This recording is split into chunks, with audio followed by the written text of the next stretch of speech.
So to provide you with some context, I want to just share where we are as a group. And so this is a servant leadership class. It's a hybrid course of business and Bible. In this semester, we are studying 6 key values that make up a servant leader.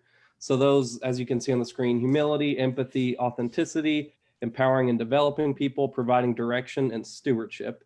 And right now we're focused on empathy. And last week we began the conversation on race with this definition in mind: the action of understanding, being aware of, and being sensitive to the feelings, thoughts, and experiences of another. And we also talked about approaching this conversation with St. Francis's prayer in mind, and just for God to grant that we may not seek so much to be understood as to understand when we're having this conversation.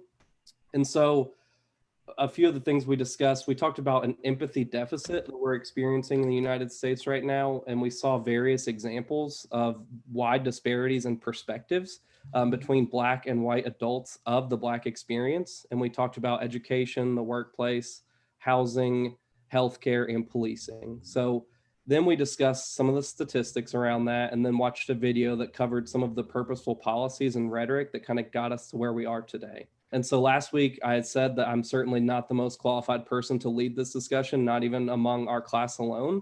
And so that's why we requested that you all join us today. So thank you. We're very excited to hear from you and helping us further this critical conversation on race and empathy, and how these students as aspiring servant leaders can make a difference. So with that being said, if each of you would just mind introducing yourselves and sharing how you feel about the subject of empathy in general and what that means to you. Yep, I can go first. My name is Taylor Avery. Thank you, Davis, for asking me to be on the panel. I'm a recent Lipscomb graduate from the MBA program 2020. Woo-hoo, so happy to be back. And I currently work at Vanderbilt Medical Center. I manage the innovation center there. I also work with some startups and have a innovation summer camp at my church here in North Nashville. And so empathy to me, by definition, is combining emotion and rational understanding of others. And then what it means to me, though, is an action verb. So it's something you actively have to do. It's something that's disseminated in your work, in your friendships and family, everywhere else in your life. It's not only applied in one occurrence in your life, it's applied everywhere. And it takes work, practice, and application, like I said. So that's what that means to me. Us ladies first. So nice. Hi, I'm Karen Thompson, and I'm Assistant Vice President of Regional Community Engagement at HCA Healthcare. Interesting. I focus in on social impact and investing in community needs outside of Middle Tennessee. And I say outside of that because I have colleagues that focus in on Middle Tennessee. So I focus in on some of the 21 other states domestically that we are blessed to do business in. And so when I think about this conversation and the opportunity to talk about this, and I would say, obviously, it's important to me, right? I don't think you can be a person of color, but I would say, and not so obviously, anybody that, you just live. It's a topic that is one that it's a long time coming to be discussed. So I appreciate this forum and you having this. And Davis, I would say there's nobody that's an expert in it. I mean, technically you could be an expert in it, but when it involves all of the emotions, you can have the clinical definition of what it means to talk about race and race relations, but then the reality of how you live it and how you experience it, which is also personal. And so I think everyone is welcome and part of that conversation. I just wanted to put that out there. And then in terms of empathy, Taylor, everything you said, I think I certainly echo, that the thing that I always remind myself with empathy is that I need to check myself to make sure that my humanity doesn't get in the way of me practicing empathy the way I want to.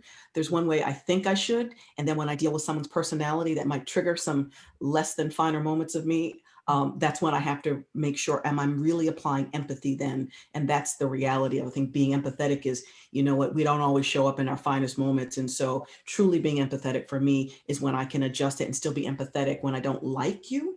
But I need to offer some respect and be able to be empathetic so that we can exist in whatever means that is. So, and I also work with startups here and Israel as well. And I'm a diehard New England fan. I have to put that out there because my sports trump a lot of other things, not above religion, but my sports are important to me.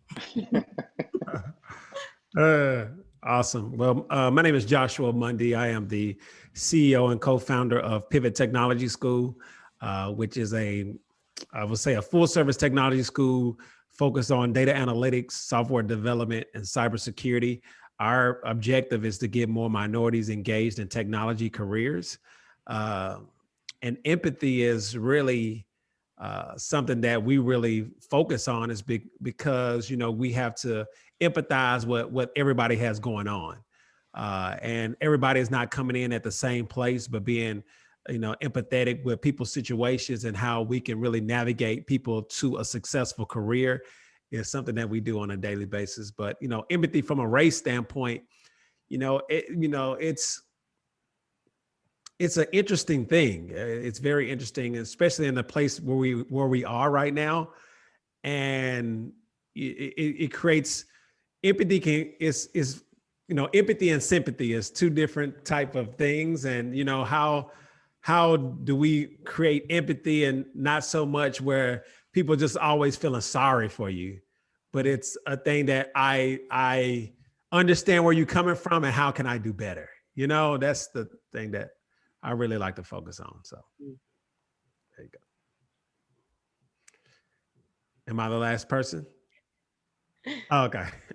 We got Lonnie. Well, once again, my name is Lonnie Johnson. I am a retired professional athlete. And so obviously athletics run through me from way back in childhood. And so we've learned through athletics how to be very empathetic with a number of different people and from a number of different backgrounds. So I think we as athletes learn to exercise empathy or forced to exercise empathy in a way that perhaps the average student is not forced to do. Unless once you get into the work field, you have another forced empathetic environment, hopefully. But I think empathy is an interesting concept. I would like to add to what everybody else said. You guys did a great job of kind of explaining it. I have my own kind of explanation of it as well. And it's an intense concern for another with a heightened amazement and how they've journeyed through their life. And I think the amazement part is where a lot of us miss out on the ability to really connect, because the amazement says, I'm willing to listen to you and your paradigm and your perspective on whatever it is, and amazement because I couldn't have processed it in the same way that you processed it. And I think empathy requires for us to be amazed at other people's journeys, even though we may not have handled it in the exact same way. I think we can end there. I think we got it. So good. So one question that I'll lead off with, and we'll just go ahead and get into it. And I'll speak a little bit from personal experience. I think just awareness of the experiences of others is a huge part of this conversation, and really empathy in any conversation in general. I am dating a woman of color, and one of my roommates is here through DACA. So both of these issues have been, in the public eye in the last year or so. And truthfully, it's hard to have empathy if you don't know what people are going through personally. And I think that's really raised my, level of awareness to go through, discussions about immigration and race and all this from a completely different perspective. Just to give context, my girlfriend is from Zimbabwe, and she was getting her driver's license this year and learning how to drive. And I mean, she had this really serious conversation with me and was just really scared about what happens if she gets pulled over by a police officer. And it kind of broke me, because I was like, I've never worried, I don't want to get a ticket, but I've never actually been fearful of an interaction with police. And so personally, I think just hearing the experiences of others is a big first step to those three things, understanding, being aware of, and being sensitive to the experience of others. So with that being said, would you all mind sharing an experience where a negative comment or action were directed at you because of your race? I thought of this and it's like, oh gosh, which one of these many experiences do I share, right? God. So I narrowed down to two, and I'll tell one that's more recent, and it's a little bit connected to one of your other conversations. So I've got plenty of material is the point. A classmate of mine from undergrad and he's a chief HR officer. So you think you're head of HR, you know, you're sensitive and you should be aware of certain things. He also happens to be gay with a partner. And so he's gone through a lot of things. You think we should be empathetic towards one another. And so in the middle of the protests this summer, he posted some things and said, you know what, I just don't understand, you know, why are people just destroying their own property and everything? And he's like, I don't know. I didn't grow up this way. Both of us grew up in New England. I'm in Massachusetts. He's in Maine. And that's for context, not known as, you know, liberal to some extent, but liberal, veiled liberalism. And his point to me was on social media, as he posted, he's like, well, Karen, remember in school, I mean, we grew up, we had the same experiences. We had all these, you know, great things afforded to us with private college. He's like, you get what I mean. And I said, no, Jim, that wasn't actually my experience. Do you remember? I don't know if you did, but I was almost killed. My roommates and I, all Black, literally on a Friday night, we're just on campus like everybody else. And literally these men drove towards us. And if one of us did not pay attention, they were trying to hit us. We jumped off the road and called us the N-word, and then we were bees and we didn't belong here. Meanwhile, we paid our money just like they did. And I was on student government. And I'm like, and I said, you don't remember that? Or do you remember the other person that was a good friend of yours, we shared room, who always used to run behind me and say, how could I afford to go to the school? Or the fact that they would touch my hair because they wanted to know what it felt like? Or question when my parents would send me a gift and they're like, well, can they afford to send you that gift? Isn't that taking away from what they have? Because your father's a janitor. I mean, isn't this hard on you? You must be on scholarship. I said, I'm on academic scholarship. And so I say all that to say, he and I had this interesting exchange where he thought he knew me, never even paid attention. You talk about empathy. He didn't know what I went through, and we were pretty close. And here we fast forward all these years later, he's in HR and he still doesn't even understand what I may be experiencing and why people like me are so upset with what's going on. And we had this exchange, and then we took it offline. And he said, how did I not ever know? How did I not know this? And I said, because you never asked.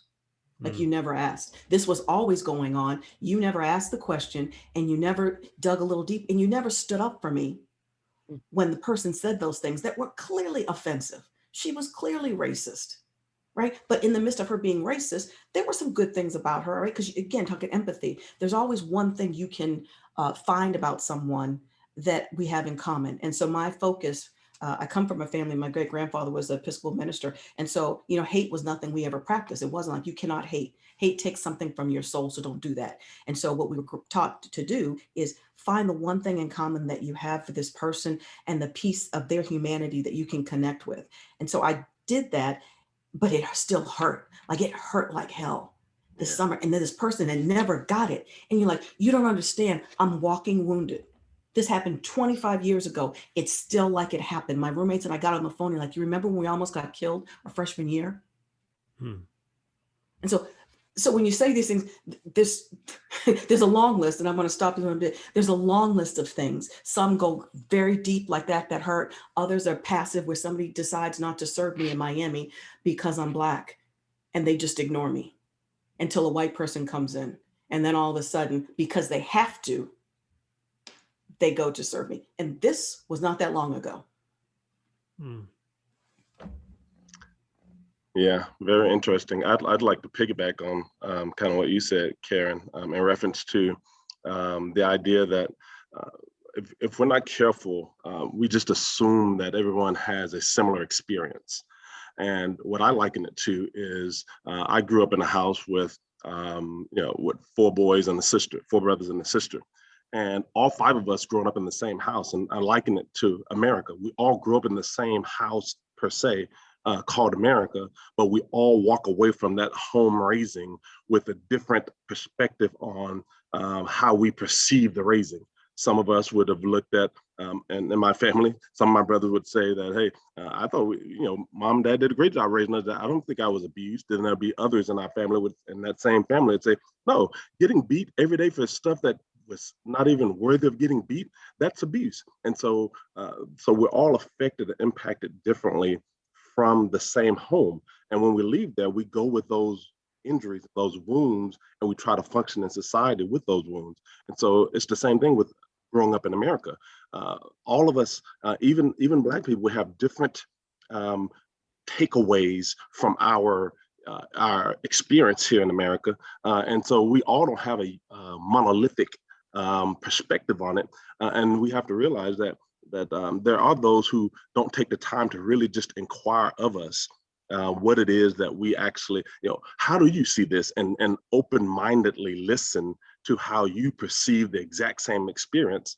And until we start doing that, it's going to make it very challenging to get over some of these racial differences and barriers that causes us not to be as close as we need to be in order to really make the impact on our society as we want to.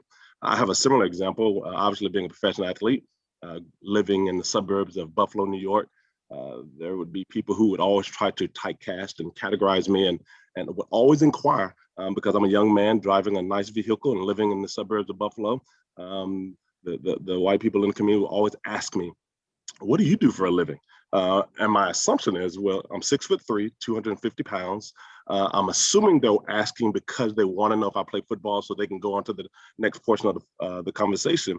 However, it always rubbed me a certain way because I never walk up to random people and ask them, well, what kind of work do you do to live in this area or to drive that kind of vehicle? Why do we have to be categorized as a certain athlete or a rapper or entertainer or something in order to live in a certain community, drive a certain vehicle? And so I think that within itself is a form of racial insensitivity, if you would. Just because I'm African American, just because I live in a certain community, does not have to mean that I am an athlete, or the only way I can live in these areas is if I use my body or my rapping skills, which I don't have. But it's just those experiences are things that do impact us emotionally and negatively, oftentimes. Yeah. Yep. I actually would like to add to that. I like one of the things I was going to add in my experiences was the fact that as African Americans and as Black people of color, we have experiences that bind us together because of where we are in this space and time in this world, because we are in America. And then each of us, though, have individual experiences as well. And so I like to make that distinction, which is that some of us have similar ones that bind us together, and then we have very individualistic and monolithic experiences.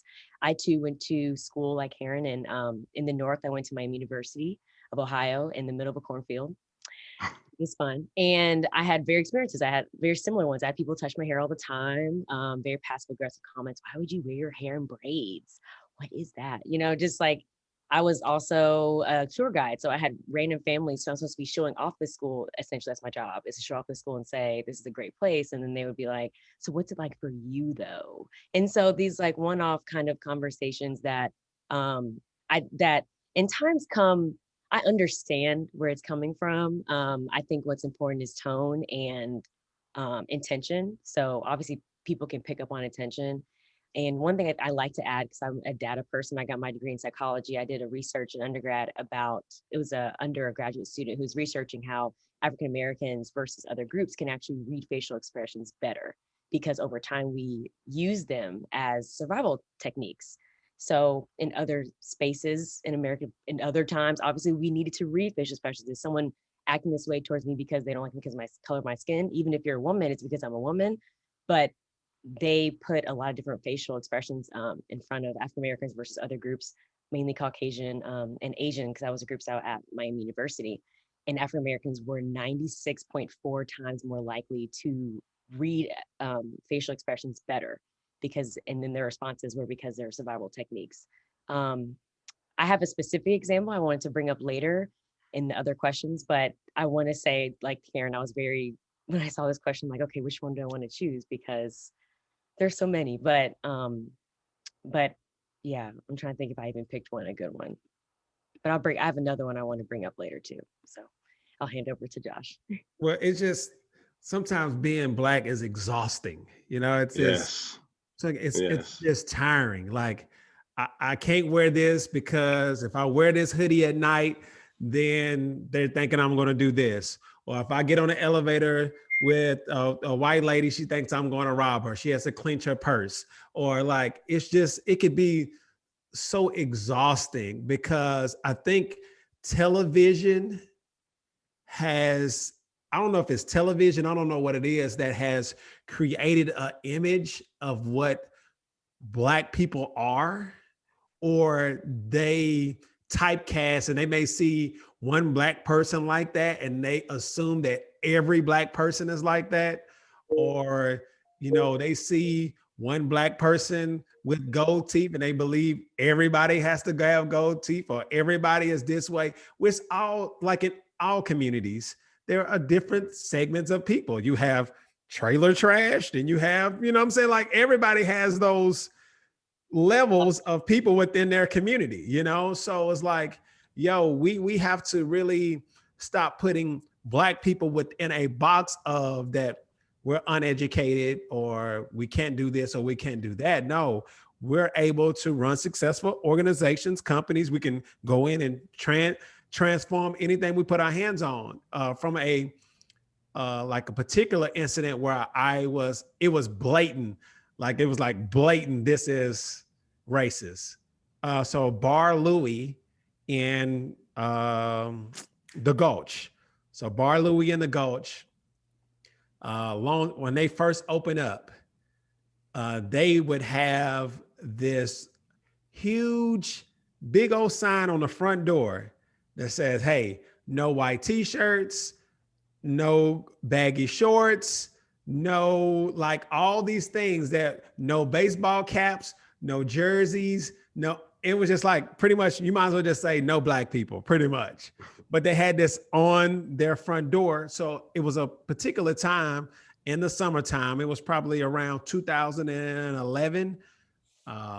Me and my friends were in there. We were celebrating our friend's birthday, and he had on some army fatigue shorts.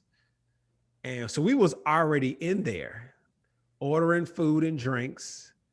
And the manager comes up and says, hey, your friend, hey, he has to leave because he has on shorts. We're like, what? He has to leave?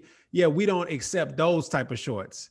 Those army fatigue type of shorts. We don't accept that. Now, understanding that it was white boys all in there with shorts on. Like, everybody was in it. So you just come to us, and we was ordering food, drinks. We ain't got anything. Game was like, no, he has to go. I'm like, well, we here for him. Well, we all gonna leave then. So we all getting up, leave. Said, well, now y'all got to pay your bill. What? Are you what? Huh? So it was a really big to do. We did not pay any bill, and we left, and we was going back and forth, and they called the police and all those things because of some shorts. And it was just really outrageous. I haven't been to that place since. I refuse to step my toe or foot in that place because I'm not going to force my money on anybody. Like, if you feel like this place is not for me, I'm not going. All right, cool. I see where you are. But it's just those type of instances where I don't think anybody else has to deal with that, like the type of conversation I got to have and prep my son for. Like, most people don't have to do that. And it shouldn't be that way, but this is where we are. So, yeah. Thank you all for sharing that.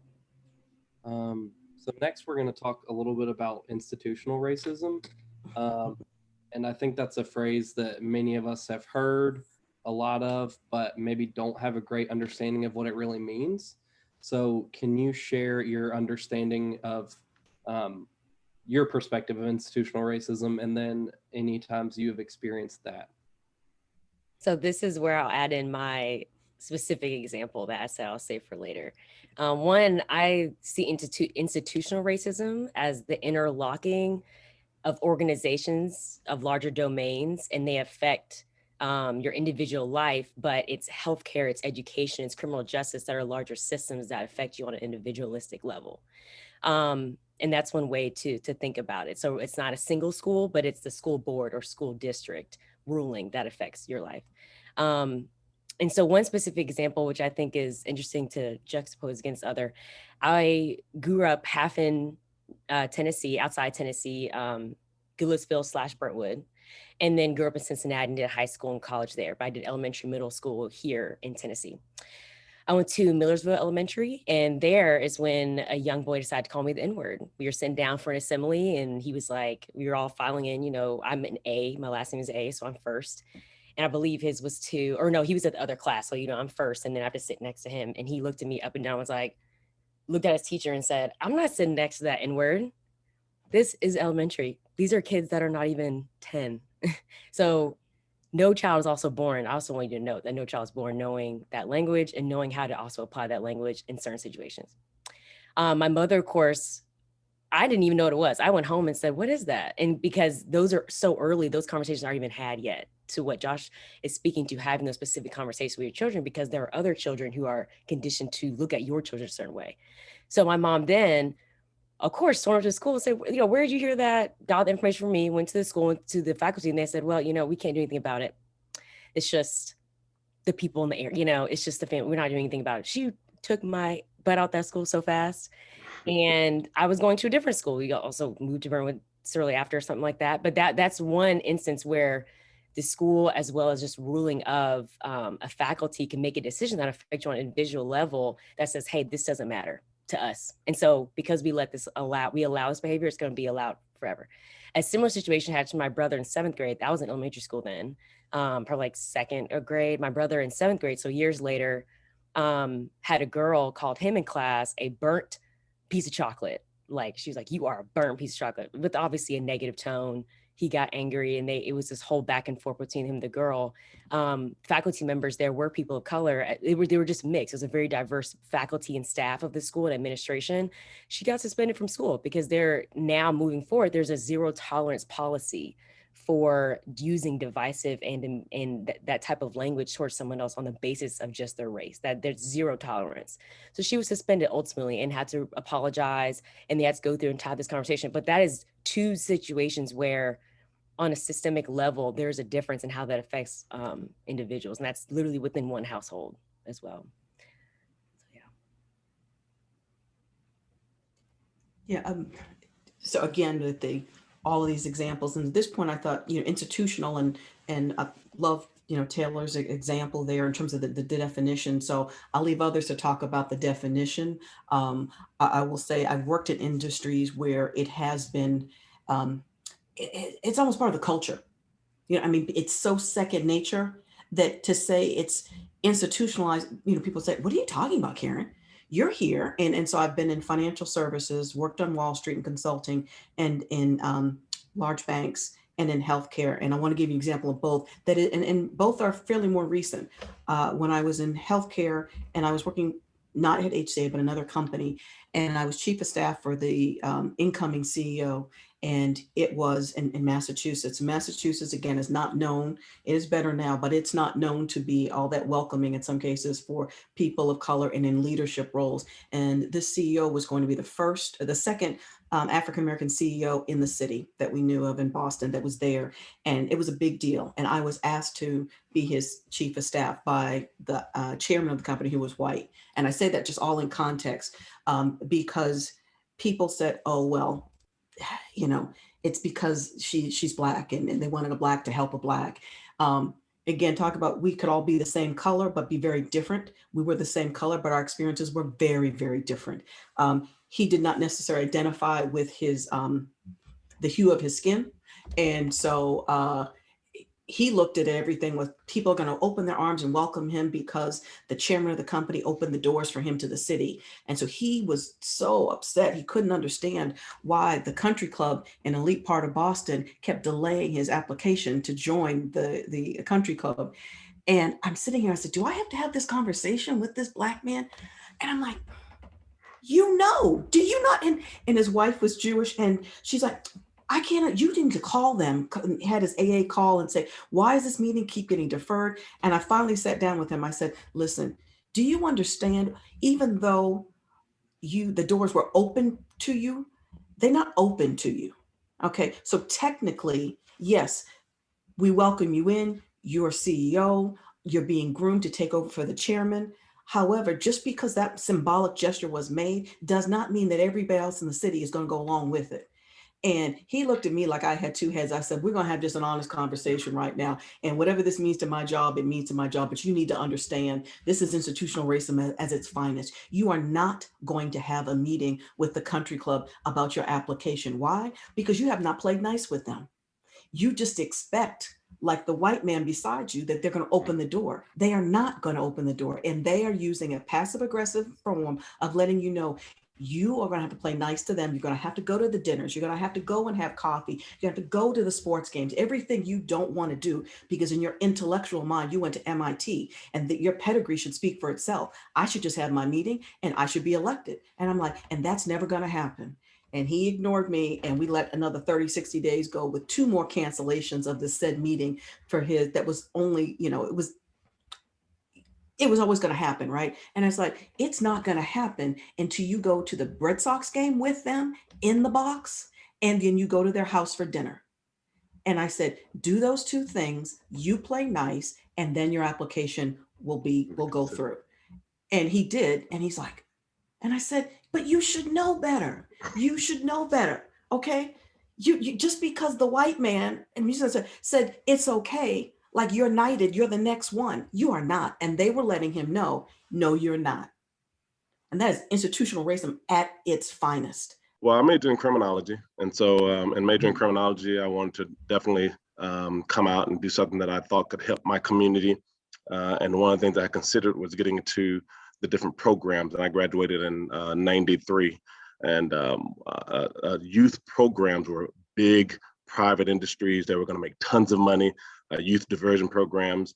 And so as I got into it, they started teaching me how to predict and how to, I'm talking about institutional racism, to how to predict how large my program needed to be. And it was based on an equation that went into elementary schools and looked at the number of students who were getting referrals, and we're talking about institutional racism, the number of students getting referrals, and if they got over a certain number of referrals in elementary school, then you need to make a program to be able to accommodate that number of students within your area that's big enough to accommodate them. So for example, if a student gets more than 10 referrals in between 1st and 3rd grade, you know that student by the time he or she is in middle school or high school is going to need an institution to actually to reform their behavior. But what I was noticing was that the students that were getting those large numbers of referrals were individuals that looked like me, people of color, and they were being written up with these referrals, and these referrals were carried down to the county office, the sheriff department would get them, and they all would process it and then produce this number to predict what size diversion programs we would need. And so when I started noticing this and seeing this taking place, I then decided to change my approach to wanting to have a diversion program, which I think can be effective. However, I was became more concerned with the fact that the schools and the law enforcement institutions were in, I hate to say cahoots, but they were working together, and teachers who didn't do a good job of handling classroom discipline, if there was a high energy, very boisterous African-American male, that student would get a referral, and that student could be a very good student, but because he or she was getting so many referrals, I had to predict that they were going to need some form of reform. And so as a result of that, I saw how the school and the correction system was working together and causing students of color to actually be funneled into a correctional system, which obviously a lot of people refer to as the school to jail pipeline. And they were teaching me this at Florida State University of how to actually to take part in that. And I chose not to at a later date and decided to go a different route. But I think that also is something that people don't pay close attention to and don't fully understand, how it's really happening. Well, if they're breaking the law, then they should go to jail or they should go to be in juvenile detention centers. But really and truly, it happens way before that, way back when the schools identify them as being individuals who are going to need some type of alternative program, which doesn't have a great educational component in it. It's just kind of locking them away, putting them away, teaching them discipline and behavior modification techniques, but it's really not addressing, in many instances, what's really going on. So I look at that as being a form of institutional racism as well. This is good. I love your guys' answers. I feel like I need to write the paper and assignment that's based on this panel, like that all the students are required to write. I may write one myself because I'm learning and enjoying this. From your perspective, and you, some of you have touched on this, but I want to be a little bit more exacting, and anybody can jump in. In your, from a, how has the unconscious bias and the stereotypes affected you in your profession? And what are some of the things that you've had to address? Karen, you addressed one for your one of your fellow coworkers that had gone over to London and come back, and that was for her. But for you, how have you had to and dealt with the unconscious bias and the stereotypes that have affected you? Yeah, one was hair. And if I think about the course of my career, for women and hair in general are issues, right? But as a Black woman, I was told and grew up like, you won't wear braids at work. Like you will not have your hair natural. And up until the last, I would say 10, 15 years and more 10, it's become more acceptable and people love it. Like, oh my God, your natural hair. Oh, it's wonderful, right? But it was scary for me a few years ago when I actually, in about 5, when I let my hair go natural, I'm like, I'm not even sure what's going to happen here. Because there wasn't a more senior Black woman in the company. And the last time I had thought of that, I was in banking. And the senior vice president said, well, if you want to do that, you can, but you're not going to be promoted. Like you can wear braids, but you won't be promoted. And that's a company that Fortune 100, great place for people of color to work. And it's like, yeah, if you fit the mold, like you dress this way and you do these things, then it's okay. But when somebody who looks like me even tells me that reinforces that. And I caught myself fast forward where some younger Black folks were coming in and they were wearing their hair in braids and everything. I was like, okay, you're going in the boardroom next week. You might want to just bring that back in. And they're like, oh, Karen, don't be so old. And I was like, you are in the South and you are in a boardroom, and guess what? All that goes on out there, that's fine. So do you want to wear the banner every time you speak? Because every time you speak and you got to come against that, you have to overcome that hurdle for people to hear you. Meanwhile, my other colleagues that don't look like me don't have to overcome that. They don't have to certain way. And there was a point at which I actually just stopped and said, you know what? I'm kind of like, I'm going to just be who I am. And I'm going to show up the way I am. I'm going to do it in a respectful way, but I'm going to be more authentic and true for myself. So yes, I wore my hair natural. Yes, I would wear a leather skirt in the boardroom. And I walked in and I remember the only person who said something, but the rest of me clearly wasn't all in leather, right? There was a leather skirt, but the rest was there. But yeah, I have swag. I'm going to wear a little something extra. I could do that because I was also being authentic with who I was.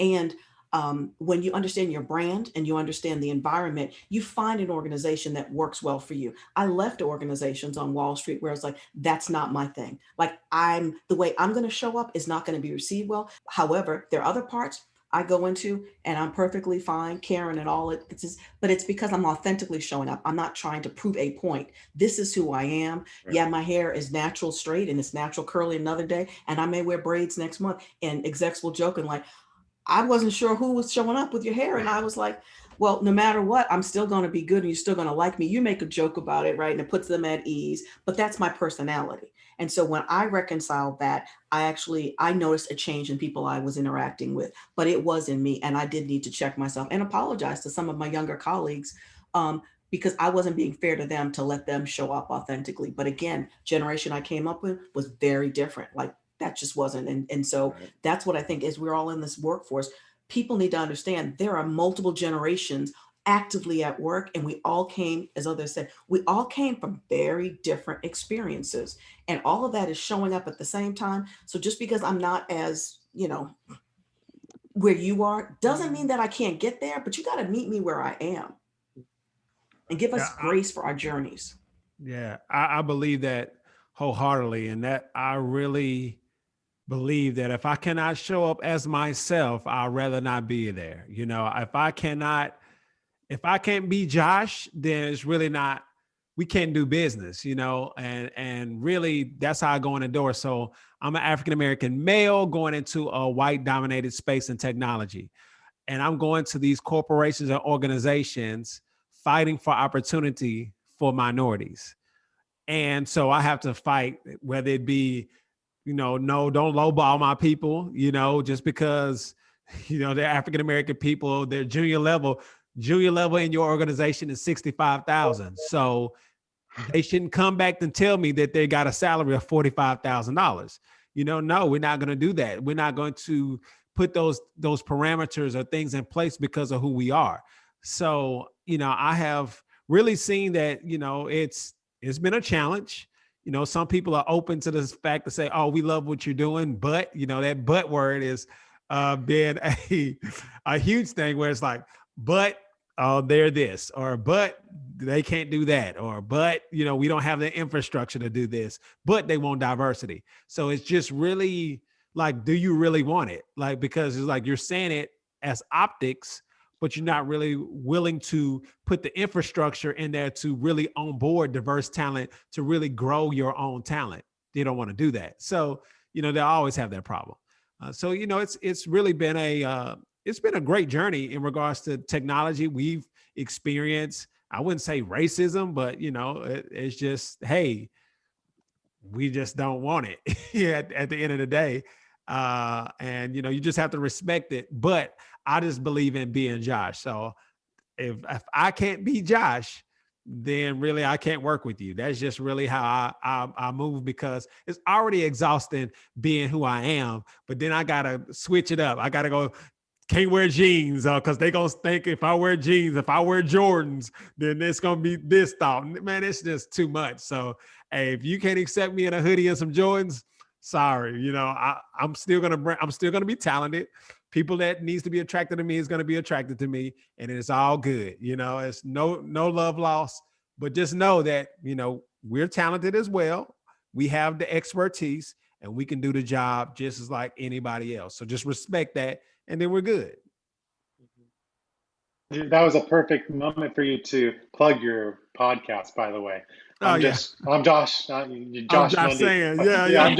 I'm just Josh saying. Yeah. So check out Josh's his podcast. Check out my podcast. Great. I'm Josh saying, yeah, for sure. Taylor, Lonnie, any thoughts on the unconscious bias and stereotypes? Go for it. Yep, I can go. So like I said, work at Vanderbilt Medical Center. I accepted my manager position, I would say at a pretty young age, because I still look also fairly young, but I accepted at 22 over the Innovation Center.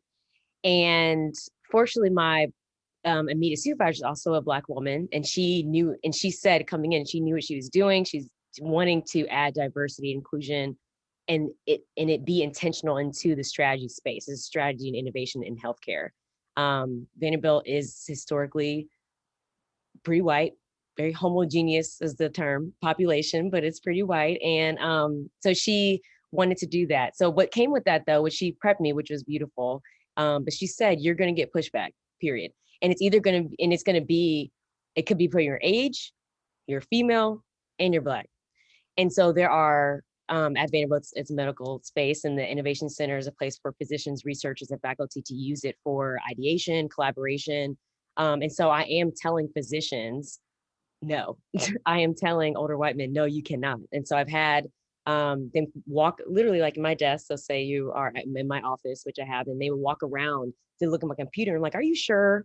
Looking at my computer, like I can't see that my computer says this date is unavailable.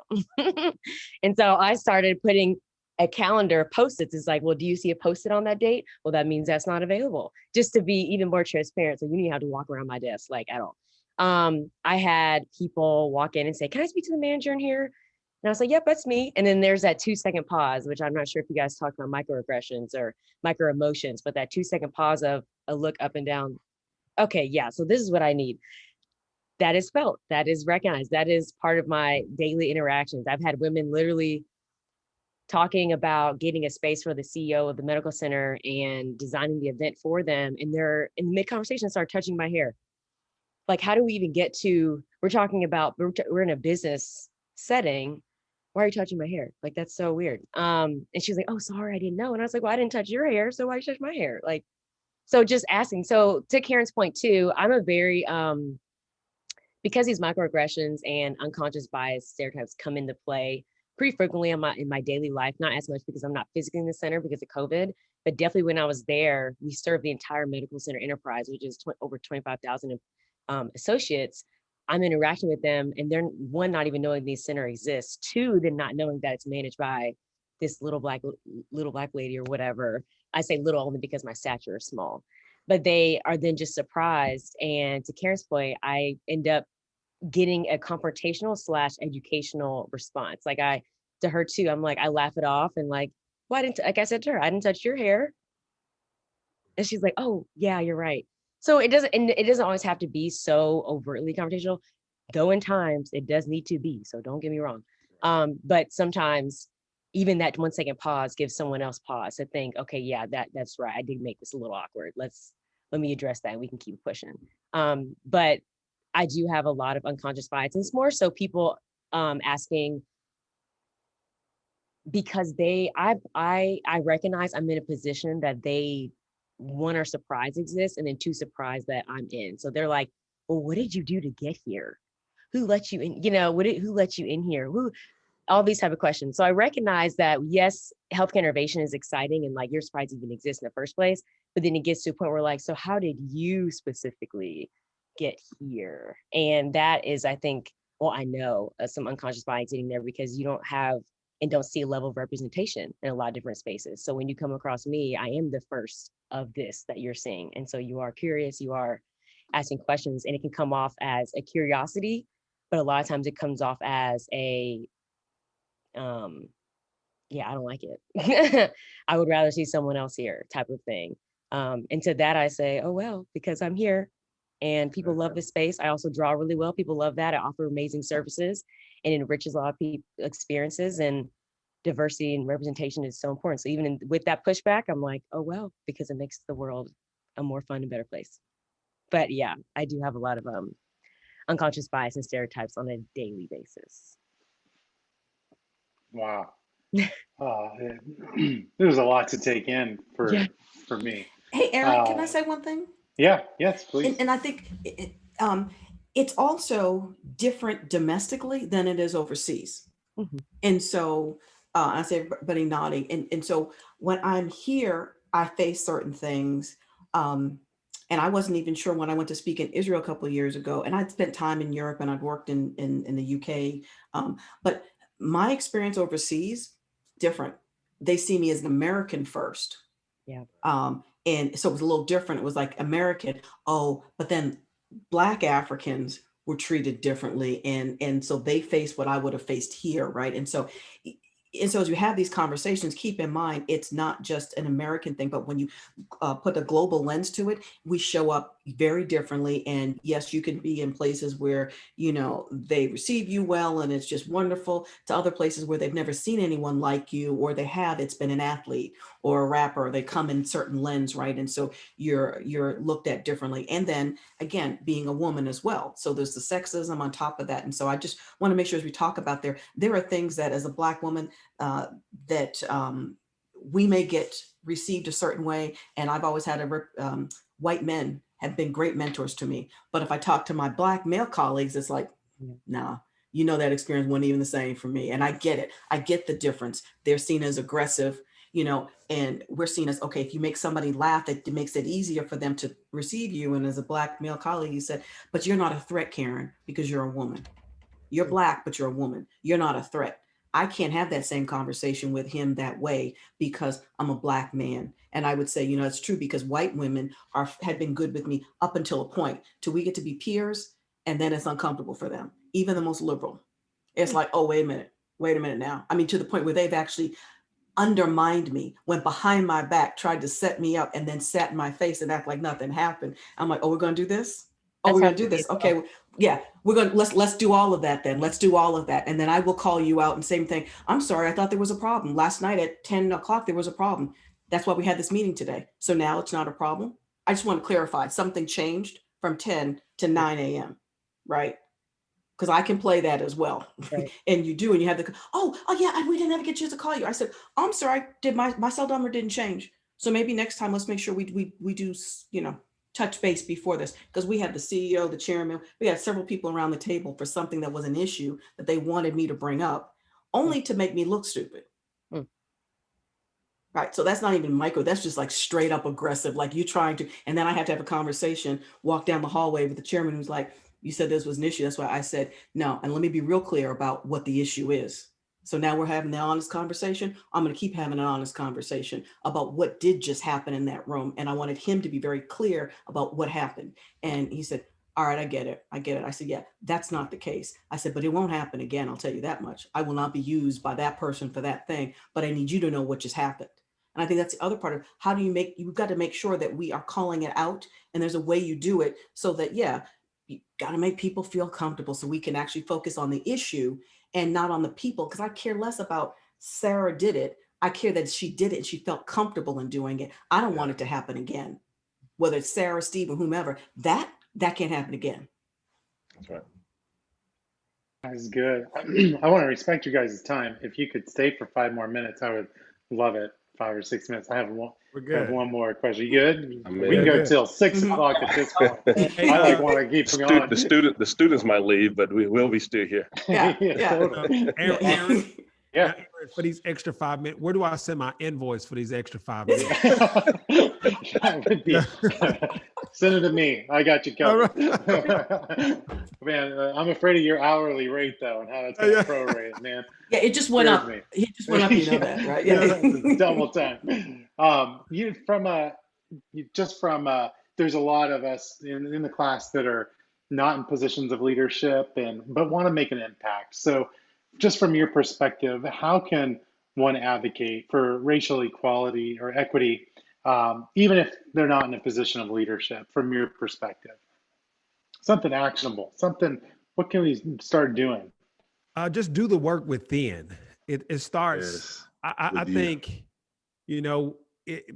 everybody's looking for this grand wizard ball. Like, hey, if I do this, so like when George Floyd happened, right? So George Floyd happened, everybody got very reactionary. So, cause you were stuck having to watch this. Like you couldn't busy your way out of seeing what happened. So all of the things you've been hearing for years and years and years, you actually had to experience it. And when you experienced it, everybody felt so uncomfortable that they immediately wanted to start doing something. And I think the something is working on your internal biases, being a better you. And when you start that permeates to your friends, your colleagues, your family members, your church members, and things of that nature when everybody starts to do the inner work. And what it is that, people don't do the inner work. What they do is throw money at it. Yes. So they say, hey, oh man, Black people are so, I see what they're going through. All right, let me throw this check at it. But really the real work hasn't been done. And so then when now life is about to speed back up, everybody's getting these vaccinations, everything's about to open back up slowly but surely, where is it going to be on the radar? Is it going to be top of mind when it comes to all the things that's going on in the world? So if I take it on my personal self to say, look, I have biases, we all have biases towards different people. It's not a white against black thing. Black people have biases against white people. That's just what it is. And I have to do the internal work to say, you know what, I'm not going to look at every white person like X, or I'm not going to see every Caucasian person as a racist. I'm going to go and really approach each individual aspect as itself, so how can I do the internal work? And I think it starts within.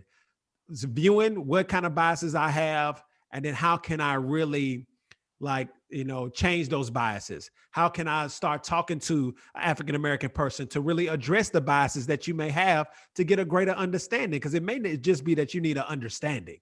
You may not have been talking with anybody. You've been in your own bubbles. We're all in our own bubbles. Yeah. So, when we're in our own bubbles, we only see what's in the bubble. So, hey, who can I reach out to? Who can I connect to that can give me the knowledge and information I need to really change within? And then when you change within, then you can change the world. I'd like to piggyback on that. One of the other things that can be done as well, because there's a lot of information out there, if you're wanting to deal with, as Josh said, the internal conflict that happens when you are confronted with the reality. He used George Floyd, but we have to create those moments for ourselves on a daily basis. And so here's what I do personally and have always done, because I've worked with, and Davis knows this, I've worked predominantly with white congregations when I was doing youth and family ministry. And I know conversations it's hard to have a true unvarnished opinion about something without somebody feeling like you're going to judge them. So it's kind of hard to think that somebody's going to comfortably come to you with the truth about how they feel about a particular subject matter. So what I do personally is I make sure that I listen to the far extreme perspective about how a group of people feel about perhaps our culture. For example, God bless the dead, Rush Limbaugh passed away. I spent a lot of time over the last 10 years listening to the likes of Rush Limbaugh, Glenn Beck. I look at Fox News, because if we're not careful, we will allow ourselves to go into a bubble and we only hear what's in our bubble. So I like to hear, some people are like, well, that's a little extreme. Yeah, because I want to hear the unvarnished version of what some people, not all people, but because really and truly, when we had our president would say things, and back when President Obama was running for office, his minister said things, and people were all shocked. And the truth of the matter is, you have to sometimes listen to the extreme in order to find out what the unvarnished feeling is about a subject matter, and then you navigate yourself through that emotional crisis, because it's going to hurt, and it's really hard oftentimes to listen to how people perceive you without any sugarcoating. And so I encourage people to really spend some time. If you're a white person that want to really know what you can do, I'd say start the journey of reading Black literature, listening to Black media, listening to Black podcasts, to kind of find out how are we looking at the exact same situation and what is our perspective, some of our perspective on that same subject matter. And then you can balance kind of the empathy, which we started out talking about. How can I empathize with how they actually perceive that? I may not agree with it, but I see exactly why they see it the way they see it. And until we start doing that within ourselves, it is going to be a little challenging to overcome some of these racial scenarios. But it starts with you, and then it goes to you checking your friends and checking your parents. I check my parents. When my mom, who was raised in Memphis and Mississippi, being treated horribly because of the color of her skin, and she come out with racist comments, I have to check my mother. So we got to check the people closest to us, and that's where it starts. It starts with us, and then with those in our immediate bubble, and then if we have the opportunity to go beyond that, then we check everybody around and say, listen, that's inappropriate, that's racist, and you can't say that in my presence. You're not allowed to speak like that about that subject matter in my presence. And if we do more of that, we'll have a much more greater impact. Yeah, that actually goes into what I was going to say, which is to courageously and actively use your voice to advocate for other people in your everyday situation. So I know every day there might be I hate to use the word awkward, so it demeans it, but a situation where a comment was made that makes someone else feel uncomfortable. And in that situation, you could easily say, hey, that comment has no place here. Or can't you see that made that person uncomfortable? What made you say that? Or just to acknowledge it. Don't let it pass without letting that person feel that way. And then you sitting there also feeling like, oh man, I wish I want to say something, but I can't. And the other person feeling like what they did means nothing, or that it didn't affect them when it really did. It affected a lot of people in that room. And so acknowledging that. I have one example that ties back to institutional racism, but also about using your voice, which is I worked at New Balance in the Northeast. So to Karen, right at Brighton and in Lawrence, Massachusetts. And I was in the HR department. I worked in talent acquisition. Basically, New Balance got audited over and over again by the Bureau of Labor Statistics, I believe on a federal level, that they were not hiring basically diverse candidates enough. So if they look at the actual pools of eligible candidates for the different positions, they still lean towards white male every single time, even though there were other people in those pool candidates that were female, that were Hispanic, that were Latino, that were Asian, that all of that, even LGBTQ, that were really putting that information out there. And so my manager at the time could not figure out what to do. He's like, well, how do I don't know where to even find the people, and this is such a problem and stuff like that. And I said, well, I was just a coordinator, so that's still pretty much like an entry level position. would post job boards at MIT's job board and Harvard's job board and all these other, which are homogeneous populations, mainly white populations, and say there are already established communities like Network of Executive Women, National Urban League, Black-owned job organizations that have job boards ready for me just to post the same exact content in established communities. We don't have to recreate the wheel. We don't have to recreate the community, but we can do that. And he was like, oh, well, show me that. And then that's exactly what happening. That was me, but that could easily be you or someone else who just says, hey, let's do something a little different, and just put that out there as a suggestion. So I would definitely say, second what Lonnie said, and just actively, courageously use your voice. And that takes practice. So speaking up takes practice. And the first time your voice might shake a little bit and you'll be like, hey, I don't like that. And that's okay. Because by the fifth time, you're like, hey, that's not right. Don't say that. You're making me feel comfortable. That's not okay. So, sorry, my last quote. I have a really fun, not a fun one, but a quote I like to use that compares diversity, inclusion, and belonging. So if we're looking at it like a party, diversity is sending the invitation out. So we're adding everyone to the invitation, everyone's invited. Inclusion is someone asking you to dance. So I'm a woman, person of color, and someone asking me to dance. But belonging is dancing like no one's watching. Like I just feel like I belong here. At home. Yeah. And there's no need for it to even be this whole, well, how do we do? I feel like I belong because everything else is set in place for me to feel welcome. And that's the analogy I use a lot. Yeah.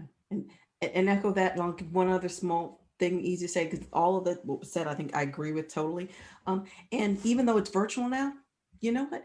Just do a virtual lunch with just one person that doesn't look like you. I've actually been forcing myself to do it. I'm a natural introvert that has really, really strong extroverted moments where people think I'm an extrovert, but I'm not. I love my alone time. It's like, oh, go away. And so, but this is too much for me, right? It's all far too much. And so what I've done is I've actually, I found people like, I've always wanted to talk to so-and-so. And I make sure that they all have different parts of the country, even different parts of the world. LinkedIn is fantastic because there's so many great, plug for Josh's podcast, but there's a lot of podcasts. There's a lot of lives that are there, and whether an Eventbrite, I just find things that I think are fascinating. And then there's somebody on there and I just start to connect. I was like, hey, I'd love to just meet for coffee. And people have done that with me. I've talked to more people that are very, very different than me just because I participated in one event and it's taken me to this other group of people. And then I've been invited to this group that they bring and it doesn't have to be leader, but they bring people from across the country, and it's about 50 people, and they bring these thought leaders in to talk. And then you have these breakouts. I met with people I would have never met in any other walk of life, different ages, because I always say, you know what, I don't want, if you look like me, you're in my age range, you know, New Englander, like I need the opposite of me. I want the opposite of me because I don't want to get so insulated that I get bitter because of what was going on this summer. And I was like, oh my God, I'm talking to too many of my own people and I'm angry as all get up. And I'm like, I could kill somebody. Like, this is not good. So I'm like, let me change up my circle for a minute. I love you, but I can't be all in this because it's too much all every day of commiserating what's going on. I was like, there's some good in the world and I need to find it. And I would. And I just talked to somebody else, a classmate from high school, white woman I hadn't talked to in years. And we just had the great conversation. And she brought up at the end, she's like, I'm not racist, Karen. And I said, I know you're not, Amy. She said, but I don't like what's going on. I said, that doesn't make you racist. We just have different opinions.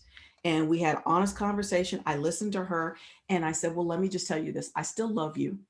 I don't like your position, but that's your position. That's not you. And I know you're a good person. We just differ.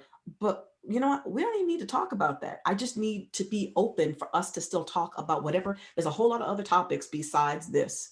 And my hope is that because we have these other topics, when the time is right, we'll talk about some of those, but we don't need to have that be front and center of everything because that's intense. It's intense and it's too much sometimes. Everything in my world is intense. I need some light things. So I'm going to take piano lessons.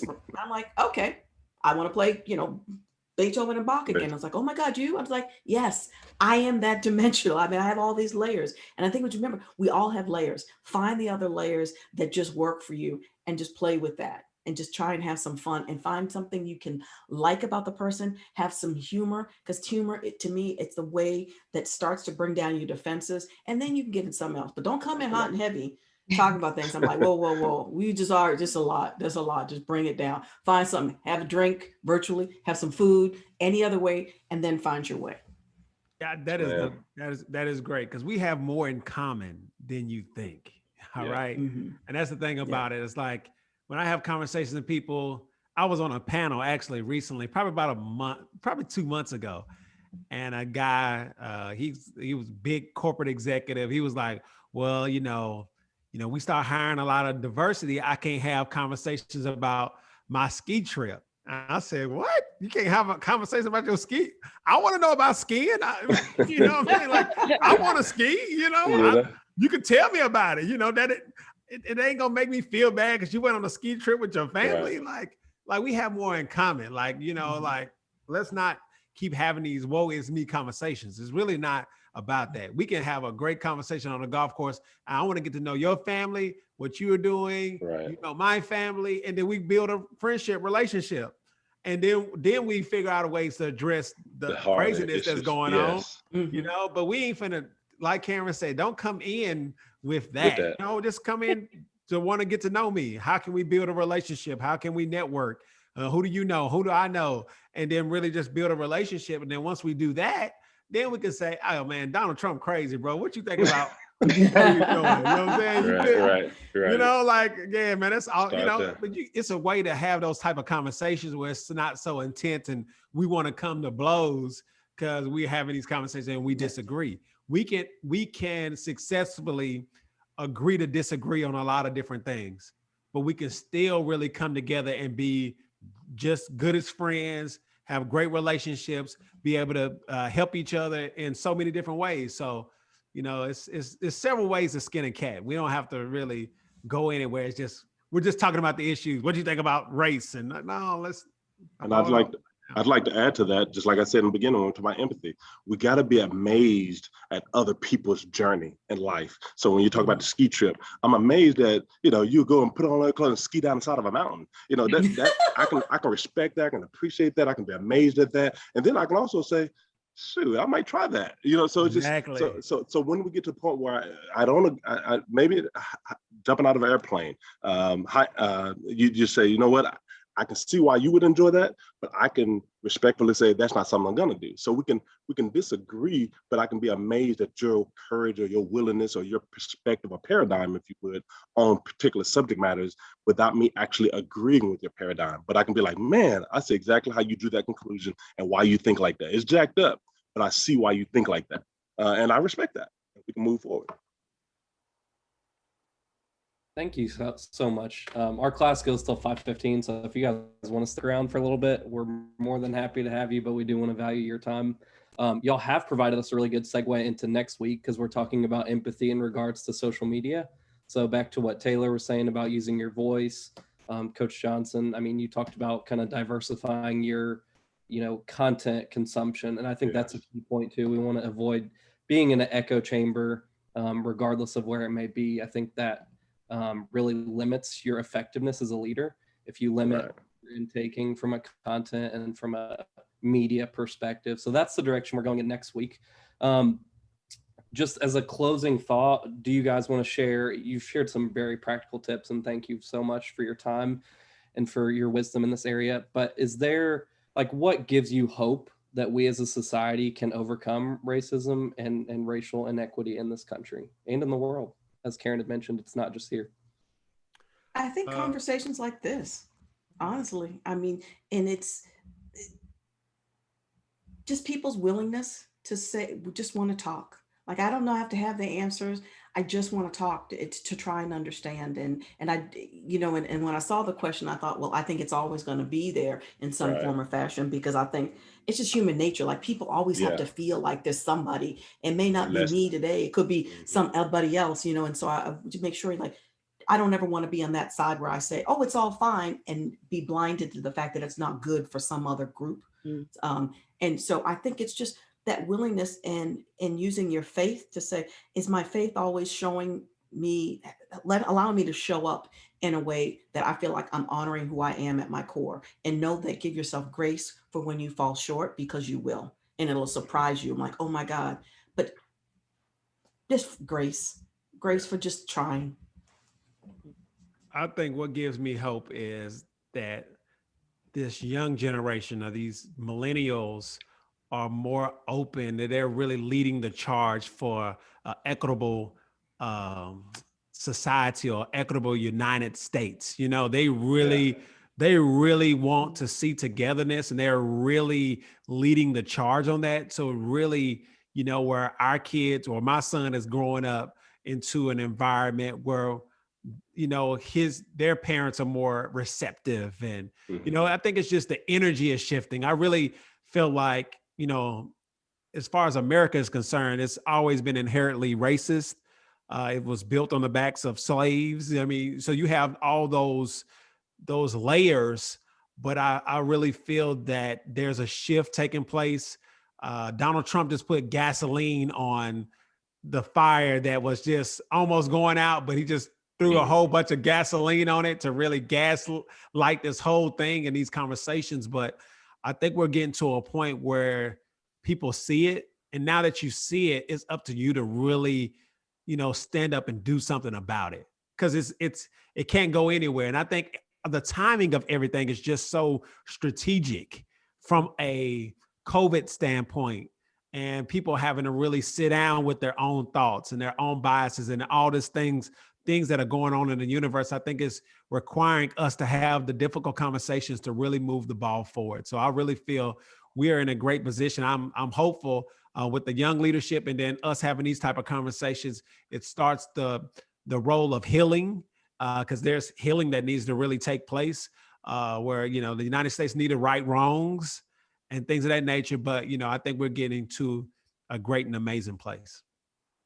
Yeah, I agree. I was going to say too, the younger generation inspire me. And I know I'm a millennial. I don't know if I'm an older millennial. I know I'm a millennial, but the one below me, they are so fiery and outspoken, and they are the ones that have led the marches against the NRA when their schools kept getting shot. And they're like, we are over this. And it was high school students that said across the nation that said at this specific time, we are leaving our school because we are standing with our fallen students that have gotten shot. That it keeps on getting loud. They're also the same ones that organize Black Lives Matter protests. However you feel about those, what is still moving to me is that there are people of all colors, sizes, shapes, backgrounds standing side by side saying, I hear you and what's happening in your community.